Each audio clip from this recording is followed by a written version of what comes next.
people are like, oh, why would somebody join a cult? Well, they don't join a cult, they join a family. And people were literally like hippies off the street in Huntington Beach were literally joining my parents' family.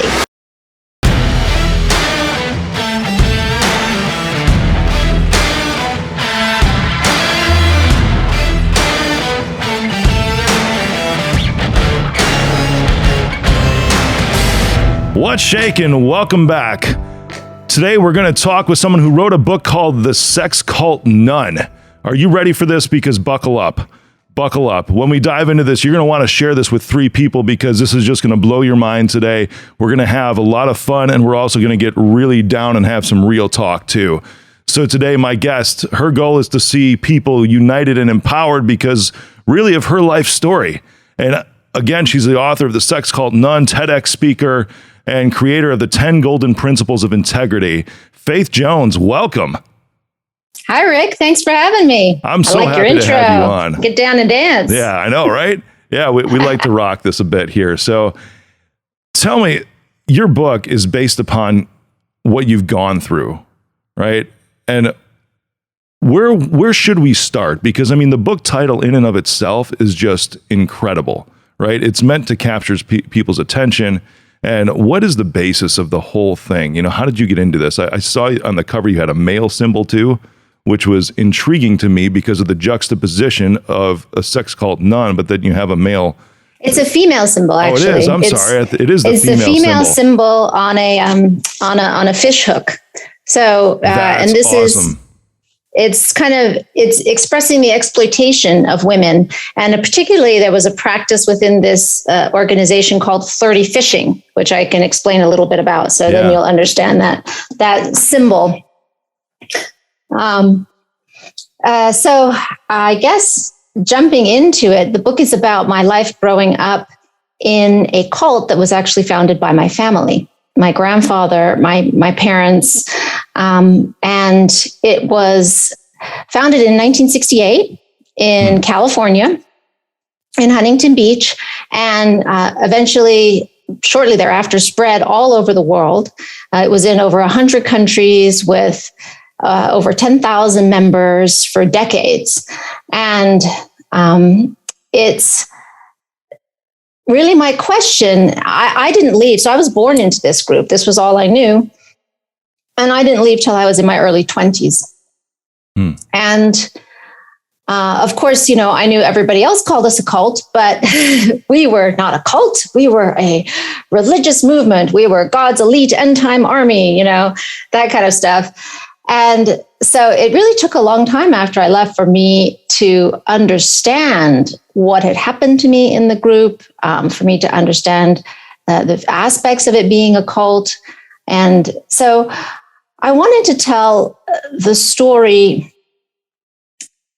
not only to give people a peek or a window inside of a very secretive group. And there has been quite a bit written about it, but and there's been quite a few documentaries done on it, but always done in kind of the looking back, you know, like I got out and these are the bad things that happened to me and I'm looking back on my life, right?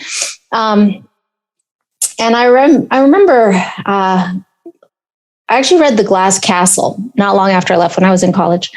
And I thought, I just love the way that she wrote about her life. And I said, you know, if I ever write a book, I'm going to write it like that because I want to write about it in the moment. I mean, I love to read novels. I love that immediacy of being right there, you know, with the character, going through it, not, you know, oh, this happened to me 20 years ago or 40 years ago, right?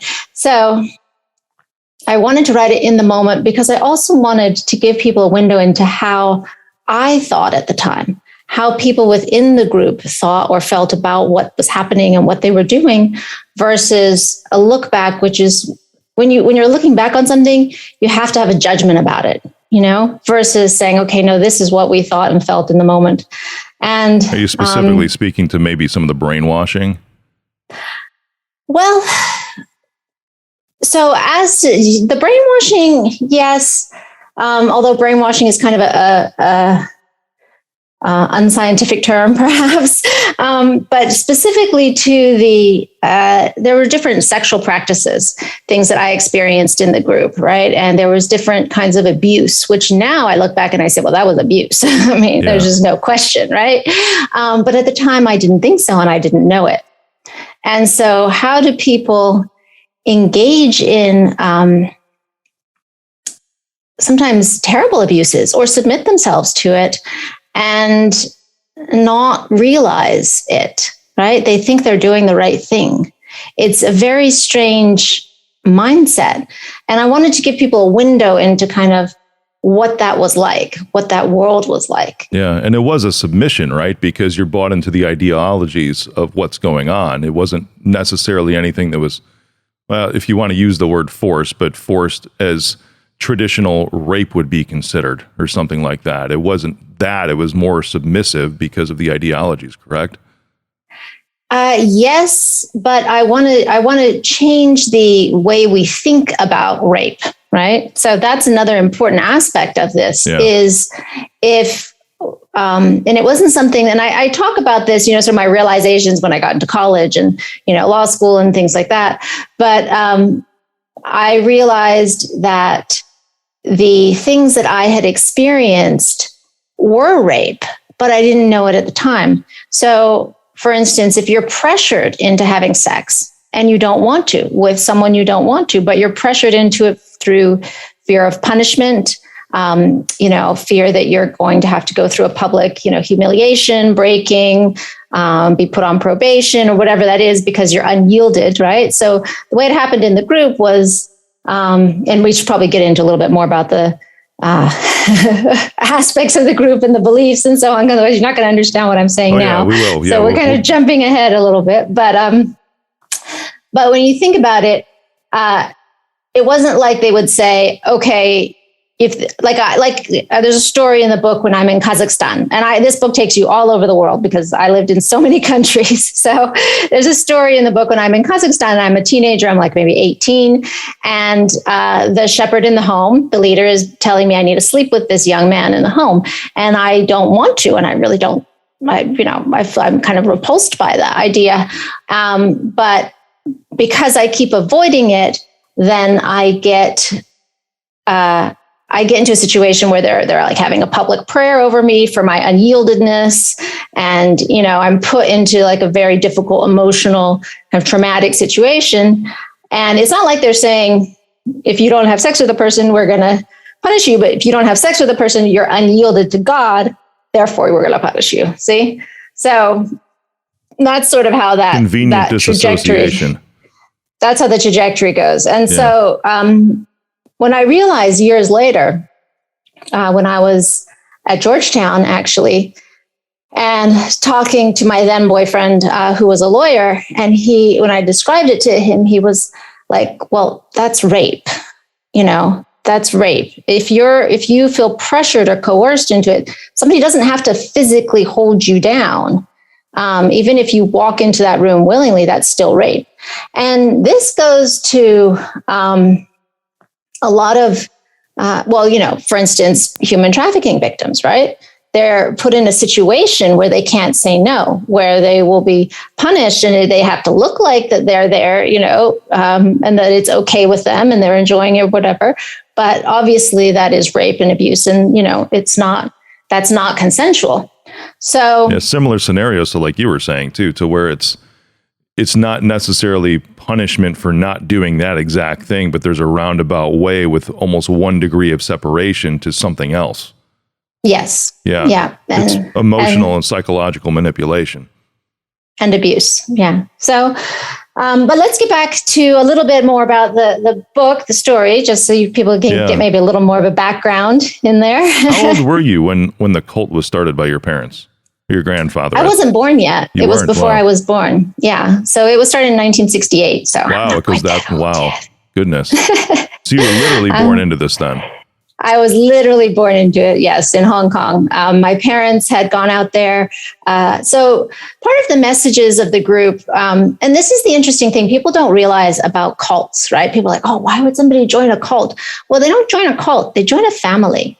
and people were literally like hippies off the street in Huntington Beach were literally joining my parents' family, like my grandparents' family, right? My granddad, and he became dad to all of them. And eventually he became grandpa to like the whole, so creating this kind of false sense of family and intimacy. And so, these are young kids looking for purpose, looking for a sense of belonging, and very idealistic. Many of them very smart from good families. They were not like, the trash. And so people ask, well, why does this happen? And in fact, studies have been done that the kind of people more likely to join cults are people who are intelligent, good-natured, and idealistic. They want something more.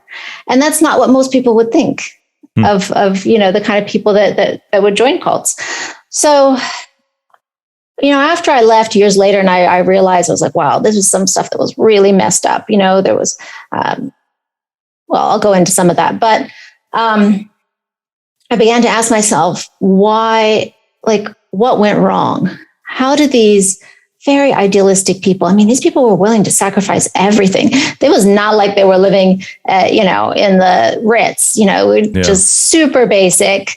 People were when they would join, they'd be sleeping on the floor, working. They'd be memorizing scriptures for hours a day, studying.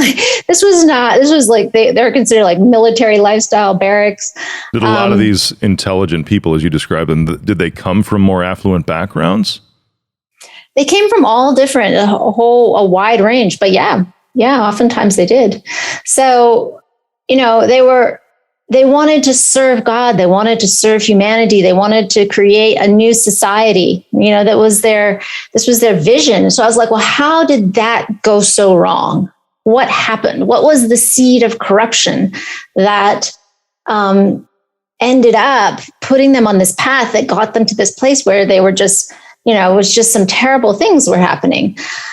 And so that's what I finally figured out. And we can talk about that in a little bit. But before then, let's talk a bit about some of the beliefs, because people don't always understand. So it was ultimately a fundamentalist Christian cult, except that my grandfather, who considered himself the end time prophet, the prophet of the last days, and getting revelations from God, that he would hear from God in prophecy, and basically all of his words were recorded and sent out to the group as letters, because very early on he had to go into hiding from the authorities. Oh, sure. You said this was founded in Hong Kong, right? No, it was founded in California. It was, okay. In California. Yes, my parents, they moved to Hong Kong. So one of the other tenets was everyone had to forsake everything, give up their lives, give up their families, all their possessions, and be full-time missionaries. So it meant that this spread very, very fast. They moved in and we lived communally. Nobody had jobs, so they could devote themselves full-time to the work. You had to live off of donations. So people ended up moving to all these countries, India, Brazil, everywhere, and, often very poor countries. So it wasn't like they were, and then trying to live off of donations. It was a pretty tough life. But that was so that they could devote themselves full time to preaching the gospel. Now, where did it start to kind of get? Now that sounds like pretty, okay, you're out there, but that's not like too weird. Hardcore right? Baptist or something like that. Yeah, right. Very hardcore doing the thing. Let's spread the word to the world. Yep. Right. And when it started initially, people don't realize it didn't have like weird sexual practices. They're very, very strict. The young members couldn't even hold hands unless they were married. So it was, but not long after, in the early 70s, my grandfather began to get these revelations. So, and I think what really happened was that this young woman showed up, one of the new disciples, and her name was Karen Zerby, but she took on the name Maria and became his secretary. And so then he wanted to take her as a second wife. So obviously this is not really in line with traditional church practices and teaching, depending on what church you go to, I guess. So he began to have these revelations about something called the law of love. And of course, you have to understand this is also coming out of the era of the 60s, free love, free sex. Everybody's running around at Woodstock. My mom went to Woodstock and she was a hippie. So it's that era. But my grandfather began to have these revelations that the verse in the Bible that says, basically God's only law is love, that meant that nothing was wrong if it was done in love. That love was the only law. So this began to expand to, being able to take a second wife. It's opened up to having sex outside of marriage. And then that also began he had started practicing this with this young wife, this new wife, mistress, I guess, because he was already married to my grandmother at the time. But he began to do test out a practice and write letters about it called Flirty Fishing, where he and his wife would go to clubs and bars, and she would flirt with men and dance with them, and then sometimes take them home and have sex with them, and then bring them to him and have him, and they would talk to them about Jesus and so this practice that he began to institute and tell all the other followers that they had to do it, was as a way it was considered sacrificing yourself, right? Because he said, well, sex is a need, just like, the Bible says to give people food and shelter, and clothes. It's like, well, sex is a bodily need. You can see where this is coming from, from a man. So, you need to sacrifice yourself to the women and give the man this, and then he can, so that he can be open to hearing about Jesus and so on and so forth. But really it became a way to get donations for the group and to get wealthy businessmen to help support the homes and support these women. So it was almost prostitution in essence. Yes. Yeah. So his wife, I'm tracking with you. His wife would go out to the bars and pick up men, and whether they converted to Jesus or not, they would pay or donate whatever for the sex. Yes. And so actually the group got in trouble legally in a lot of countries for prostitution. The authorities would show up and raid the homes and stuff. And they raided the home in which my grandfather was at one point, based on claims of prostitution. So the cover of the book, where it has this hook and the female symbol on it, is because within the literature, and you can go online and look at this. It's xfamily.org. They have thousands of pages of the book of my grandfather's writings and literature. And there were all of these letters in the 70s about flirty fishing, and the images, they used cartoons to, which is a great thing, very smart. I mean, my grandfather was quite brilliant in his own way. Yeah. He used cartoons as a way to communicate the messaging. So there was all these images of like women, naked women, like being like stuck through the chest with a big hook, being dangled out there for men. There were other really horrible images of, naked women sacrificed on a cross, saying that you need to sacrifice your body like Jesus did. And so, of course, I grew up with these images because they were also in all of our children's comic books. So, the sense was that there was nothing wrong with sex, and the messaging was, sex is good and godly and healthy and normal, and we don't want you to grow up to be ashamed of it or, have these kind of inhibitions and so on, which is all valid. For sure. That in and of itself is perfect. But when you're talking about like little kids, my first coloring book was about sex, like Where Do I Come From, with fully nude images of, adults, engaging in sex and stuff and all the organs. And I write about it in the book. I was like, I get annoyed because it was had to color it all in one color. Basically, it was like really boring because they're all naked. But so putting this. What color did you choose? I'm sorry, we need a little comic relief here. What color did you? Well, I mean, it was beige. That was there you go. So it was flesh tone appropriate. There you go. Yeah. But and I was 3 years old.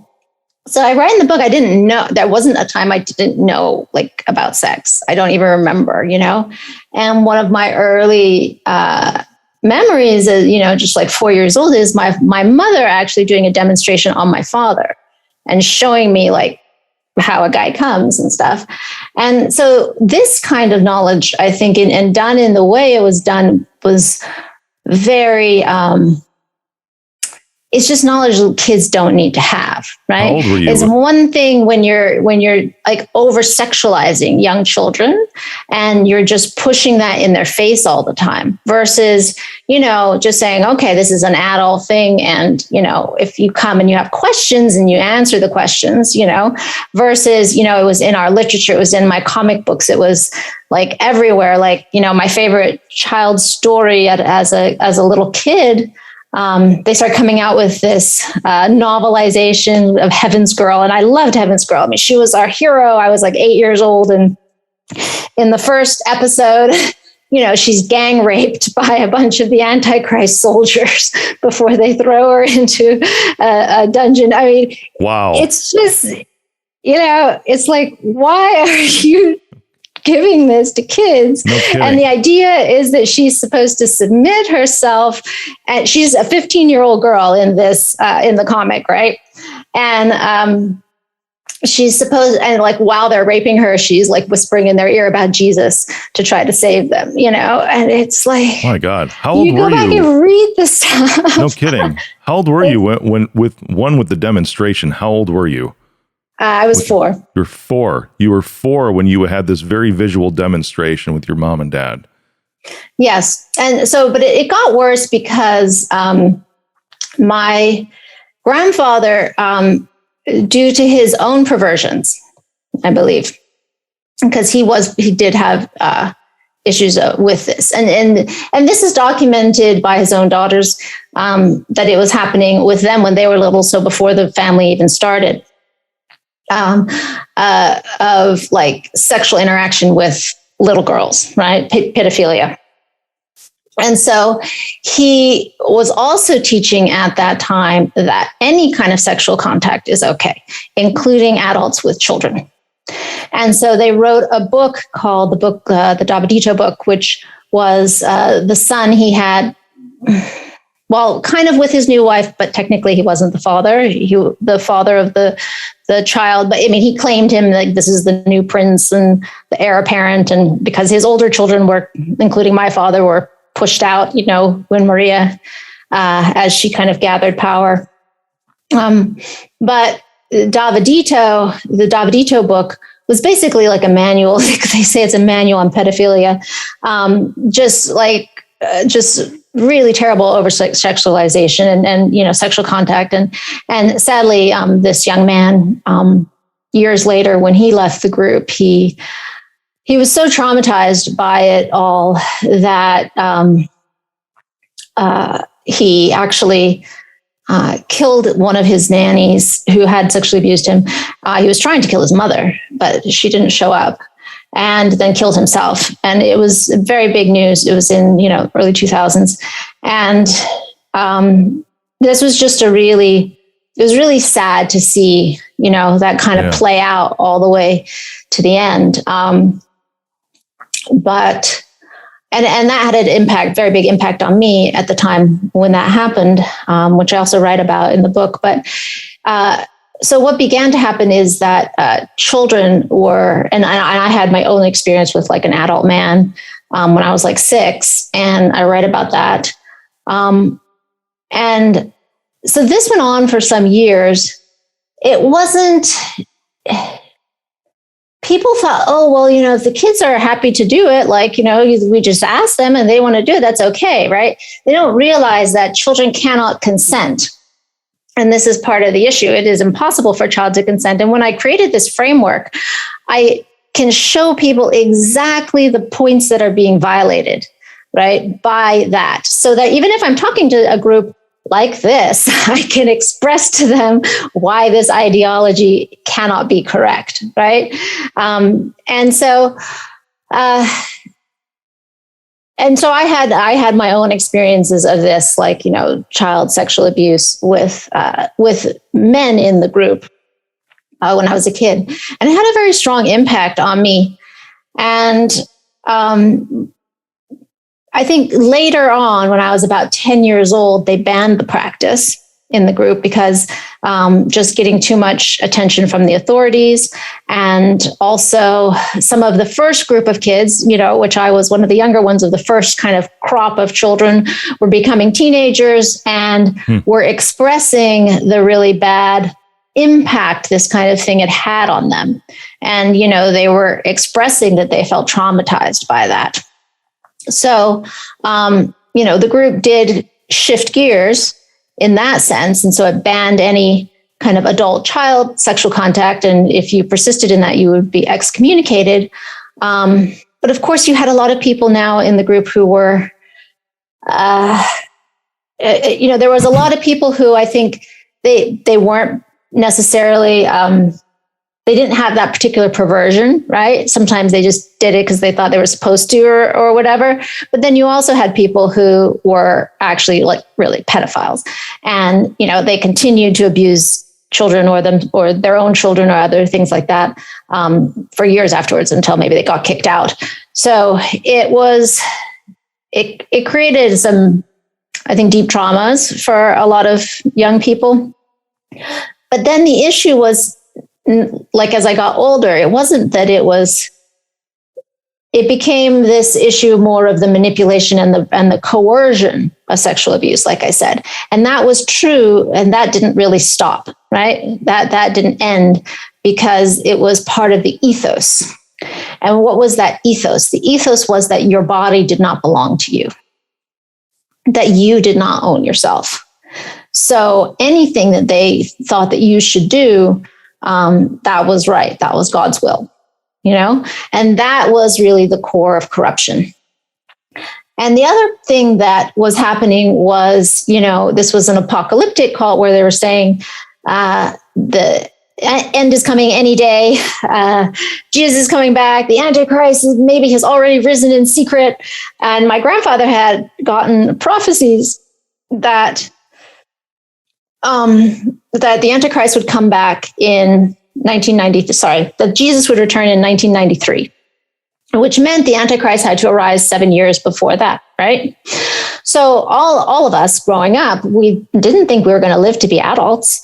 I mean, my parents didn't think they were ever going to be old. We all thought we were going to die in the tribulation or go up, to Jesus when I was, a teenager. So nobody prepared for anything for the future. Nobody had property. Nobody thought about retirement. Nobody, you were just constantly living on this knife's edge of both economically, which is why I have a strong focus in my work on what I do too, economically, is and emotionally. Like, I mean, when I was a little kid, I was thinking about, I would lay in bed at night and I would think, okay, so what happens if the Antichrist soldiers come and I like hide and escape, but then I'm on my own and everyone else is in jail, and how am I going to get back? Where am I going to run away to? Yeah.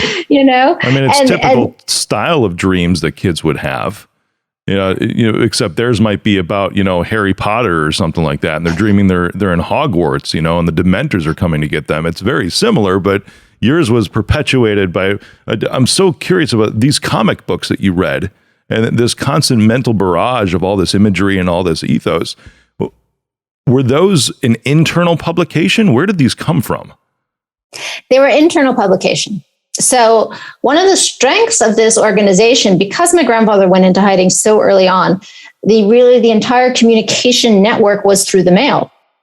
And so every couple weeks we would get a package in the mail, which would have the latest letters from my grandfather with, the newest revelations. And then also, they started producing because the group had so many children, because they believed in not having birth control and then everyone was having sex all the time. I mean, the group got to the point where it was like 2/3 kids. And so there was a huge focus on the kids. So they began to produce a lot of material. So the other thing is that outside influence and material was not permitted. You just hit my next question. With everybody living in normal society, how was that prevented? So they weren't living in normal society, and we didn't have the internet then either. Remember, so people lived communally in small homes, anywhere from 10, 20, 30 people in a home to, I mean, some of the large ones were like 200 people. But they lived communally. They were separated from society. They didn't have jobs. They didn't go to school. We weren't allowed to go to school. There was a couple times when we were very young, that they allowed us to go to school as a way to kind of, not me, but my older siblings. And then that was cut off and it was all homeschooling. And so the group was actually very good with early childhood education, Montessori methods. The kids were reading like 1, 2, 3 years old. It was very good in that sense, but, a few more grades later, that was very little. It was considered you didn't really need anything past like a 6th grade education. You just needed to be able to read, write, and, do math if you were going to basically just be a missionary your whole life, right? So there was no like junior school, there was no high school, there was nothing above that. And you weren't allowed to read outside books or novels. So everything was produced within the group, story tapes, songs. They wrote a lot of songs. They had a lot of song tapes. It was a very creative group, I guess you could say. They produced a ton of material, all these comic books. I mean, we had stacks of books like this, of these comic books produced by the family. And they would take like the adult letters and turn them into some more simplified comic form for the children. So, in that sense, but for me, I struggled even as a kid because I would just be bored. I'd be, like anytime like a new story come out, I was so excited. But, otherwise you're just kind of reading the same sort of stuff over and over and over again. And that's all you got. I mean, the first time I read a novel, I was 10, and I found this novel that was, that someone was throwing away because we weren't supposed to have them. And it was called The Secret Garden. And I hid it up in the loft, and I would sneak up there and I would read it. And for me, it just opened this whole world. I fell in love. I was like, oh my God, stories like this exist. Yeah. Until it got confiscated. But, that like piqued my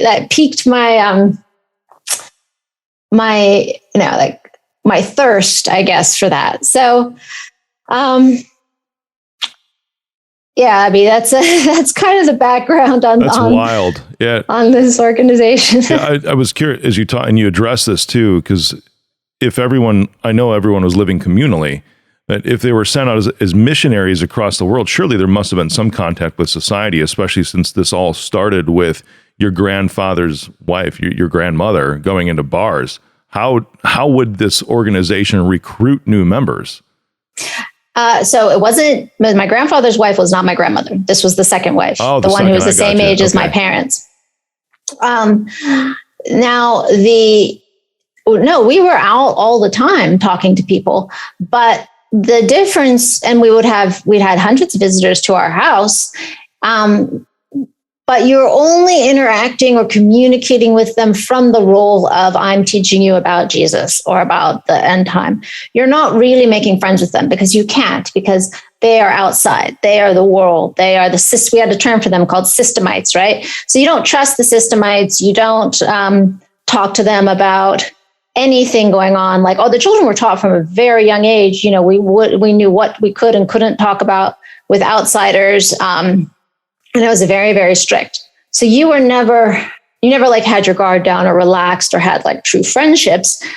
They might have thought that you were their friend because you would talk to them about their problems and their issues so that you could help them with, by preaching to them.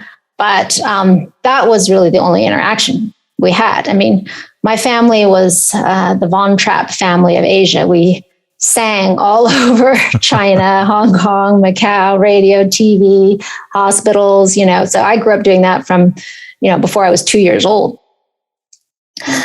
So we were always out interacting in that sense, but a very one-directional interaction, one-sided interaction. Yeah. So that was it's an interesting, a lot of crazy stuff. And I go into it in the book. There's a lot of, just all the different things. And my first experience coming to America when I was like 12 and, my mother shift for you. What age were you like, this just doesn't feel right anymore? So actually something happened that was quite a shift for me when I was 12. My parents were forcibly separated, which they would do this because they were like, you need to put God first and stuff. And then my mother, we ended up in Thailand. My mother ended up having a breakdown, and then we ended up going to the US and we got accidentally excommunicated. Accidentally? Yes. Which I describe how that happened, which was kind of crazy. So it's my mother, myself, I'm 12, and two like baby siblings that I had. And so I had to become the other adult, and we had a camper that my grandfather had helped her get, and he wasn't in the family. And so I remember like I was having to beg in parking lots, like with a can, how they go around saying, oh, here's the wonderful missionary work we're doing. Please give donations. And, but I was like begging in these parking lots at Safeway and stuff just to make a few dollars to feed my family. So we didn't have a way to support ourselves outside of the group. And my mother tried to get a job, but she hadn't finished, her education. She'd left just before she finished high school, even though she was a very good student. And so, we just ended up in a really, really difficult position. We ended up staying with my grandmother for a while. And this was the first time I went to school. And so I went to one semester of school, and it kind of was in its own way life-changing for me to live like that. And then my father came and got us. Eventually we went back to the farm, but going through that experience and watching my mother kind of also lose her faith in the family, right? Not in the doctrine, not in the word, but in the leadership and in the people who were kind of putting down these directives and controlling people's lives and manipulating them and just making decisions that were obviously really wrong, So that shifted things for me too, in that sense. And my parents became less like parents and more like just human beings that needed help, So, I grew up very, very fast. And so that shifted things. And even though I went back into the family and I was in the family for years afterwards, there was a way in which I knew that it was up to me. I couldn't rely on other people. I couldn't rely on my parents. I couldn't, things began to happen. You began to see how, your trust is abused and taken advantage of. And so in that sense, but I didn't know that the doctrines were wrong because this was really all I'd ever known. It wasn't even until I was out of the group for some years that I was able to look back and reassess. So I had to create a new, when that's all you've known, one way of looking at the world is all you know, you actually have to have time to recreate, to create a different framework for your worldview so that you have a different platform to stand on to actually look back and observe what you believed. And that process takes some time. And when I left because I actually became depressed. I just didn't see a future for myself. I think this is what depression is typically. When you don't see a future for yourself that you want to live, it's like, oh my God, is this my life?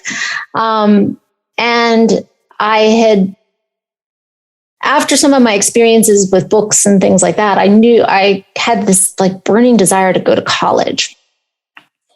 And so when I left the group, it was to do that. It was to go to college. That was my dream. And that was what I was fighting for. Your typical college age, 18 around that time? No, I was 23. Okay. I just turned 23. But I looked very young, so nobody thought anything of it. Sure.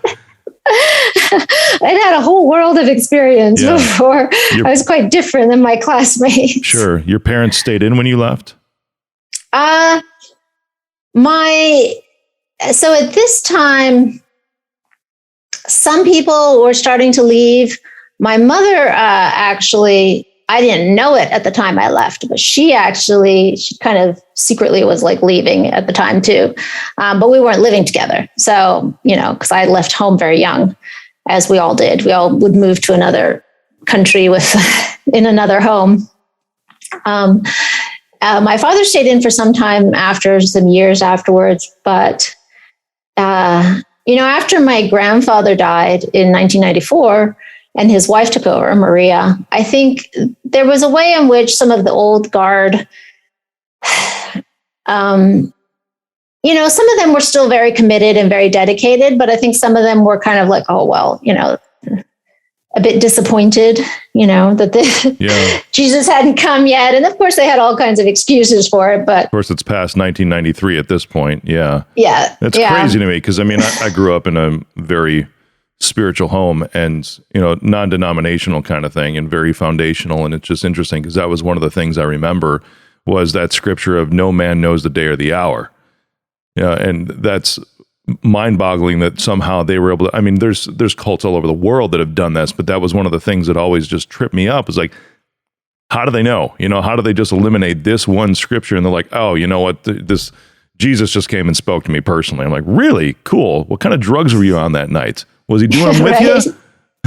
Right. Or even just like all of the, I remember when I was in college, I finally went back and I started researching. My boyfriend actually made me turn around and face it. Because at this point I was just like, leave it all behind and just go forward with all my strength. I was like, okay, well, was my grandfather's interpretation of the law of love accurate when we really look at it? Because we had memorized hundreds of verses. Yeah. Supposedly on these topics or supposedly supporting a certain interpretation. But when you go back and read them in the original context, I was like, does it really say that? I don't think it does, contextually. For sure. So, and that's a big issue with this type of interpretation. Is this cult still going on today? It's gone through many iterations. And that's one thing, is changes its beliefs. It changes its, it's gone through many iterations. Well, they kind of had to. Jesus didn't come in 1993, right? Right. But many other iterations, I guess you could say. So now, if you go online, it's called the Family International. And their website just says they're a community of Christian, missionaries or whatever. They're basically loosely, it's basically been disbanded. I think Maria and her husband got too old to keep it up. So I think it's basically been disbanded. They had put out a thing about not living communally and that it was okay to have jobs and stuff. Because you have to think about all of these people are my parents' age in their 70s and they don't have retirement. Yeah. They barely have Social Security, just like the bare minimum, because they didn't work, right? I admire my mother because when she left, like me, she went back to school in her 50s and she ended up, she worked really hard. She went and got a job and, put away money for retirement. And, and a lot of these people didn't. Yeah. A lot of these people didn't. They died, they were too old at that time. Faith, you've brought so much to the table today and so much to think about. I feel for you because of what you've been through, and I'm also grateful that you had that boyfriend of yours that forced you to look back on everything, because your mind is incredibly analytical, and just be able to bring that experience to everybody to say, hey, this is what I learned. Incredible perspective. Thank you. Well, thank you so much for having me.